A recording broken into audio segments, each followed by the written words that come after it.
Kinumpirma ng Department of Justice o DOJ na inaresto at nakakulong na sa San Francisco, California, USA, si dating Police Colonel Ruina Garma noong November 7.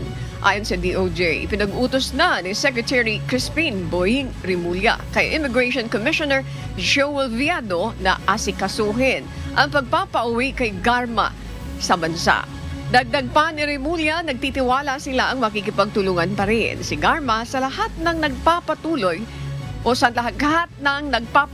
na investigasyon. Samantala, sabi naman ni Department of the Interior and Local Government Secretary Janvic Rimulya na detine si Garma at anak nito matapos makansela ang US visa. Wala siyang hold departure order. She's not been charged with a crime kaya pwede siyang lumabas ng bansa. Kasama niya ang kanyang anak na babae. As far as we know, and it's been verified that she had no departure order, she had a visa. But apparently, in the course of the hearings ng Senate, her visa was canceled.